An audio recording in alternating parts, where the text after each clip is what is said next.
Hello everyone, I'm Oscar and this is Tech Tribe Review. Nasa road to 100 subscribers tayo, kaya please tulungan niyo kumabot yan. Huwag kalimutang mag-like, share at subscribe para updated kayo sa mga susunod nating videos. Ngayon, pag-usapan natin ang camera protector at sulit bang bumili nito or okay lang na kahit wala kang mga protection sa iyong iPhone. Ano ba ang pros ng paglalagay or pag-install ng camera protector? Number one is the protection against scratches and cracks. Napoprotektahan ng mga camera protection ang original lenses ng iPhone camera natin mula sa mga gas-gas, lalo na kung madalas kang naglalagay ng phone mo sa bulsa o bag na may kasamang iba't ibang bagay tulad ng susi or coins. Number 2 is durability during accidental drops. Sa mga hindi inaasahang pagbagsak ng phone, maaring saluhin ng camera protector ang iba't ibang impact at hindi mismong ang lens. So for example, nasa bag mo siya or nasa bulsa, then kapag ka may chance na ito ang naunang bumagsak or tumama sa ground, mapoprotektahan niya yung mismong camera kaagad. It adds additional protection layer. Third one is affordable solution. Mas mura magpalit ng camera protector kaysa magpa-repair ng original lens or magpa-repair ng scratched or cracked camera lens ng iPhone. So those are the three pros kung bakit kailangan natin mag-install ng camera protection sa ating iPhone. Ano naman ang cons ng camera protector?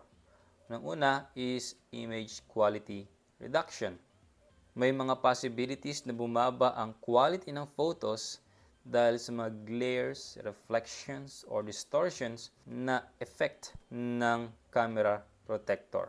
So that's one of the reasons or cons ng camera protector. Second one is compatibility issues.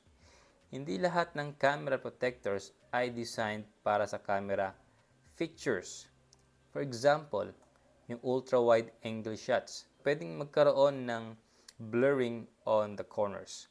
For example, pag nag-set ka usually ng wide angle shots, for example, 0.5, pag nag-take ka ng picture and hindi compatible yung camera protector na nabili mo, usually, sa mga corners na yan, may mga block dyan. Yung iba nga, makikita mo pa yung bilog ng camera kasi hindi nga compatible ang nabili mong camera protector. The third one is extra thickness. Yung dagdag na kapal or thickness ng camera protector ay maaaring maging sagabal sa mga iPhone cases natin, lalo na kung tight-fitting ang case mo. Itong camera protector is medyo kumapal talaga ang kanyang edges. So sometimes, pag bumili ka ng iPhone case na hindi compatible sa camera protector mo, usually, tama na dyan at hindi nakakasya dyan yung iPhone cases mo. Next one is adhesion problems.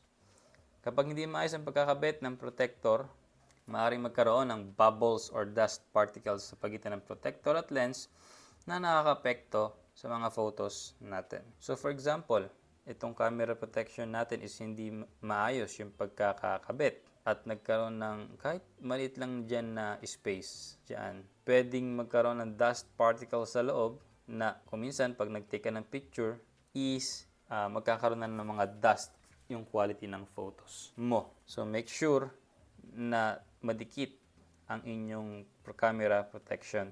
Next is frequent replacement. Kung hindi maganda ang quality ng nabili mong camera protection at laging natatanggal yung camera protector mo, kailangan mong palitan ng madalas, dagdag gastos lang yan in the long run. No? So make sure na dapat high quality na nabibili mong camera protection. So those are the pros and cons ng camera protection. Okay ba na maglagay or okay ba na hindi?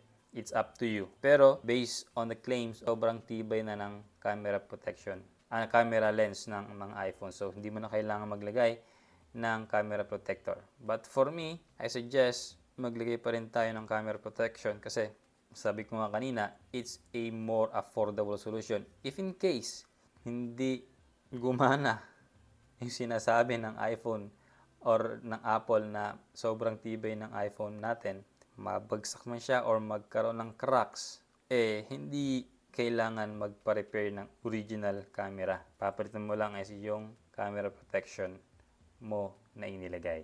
Those are the pros and cons of installing camera protection on your iPhone. Again, protection against scratches and cracks, durability during accidental drops, and affordable solution. Ang cons, again, image quality reduction, compatibility issues, extra thickness, adhesion problems, frequent replacement, and risk of residue. Nasa road to 100 subscribers tayo, kaya please tulungan niyo ako mabot yan. Huwag kalimutan mag-like, share, at subscribe para maging updated kayo sa mga susunod nating videos.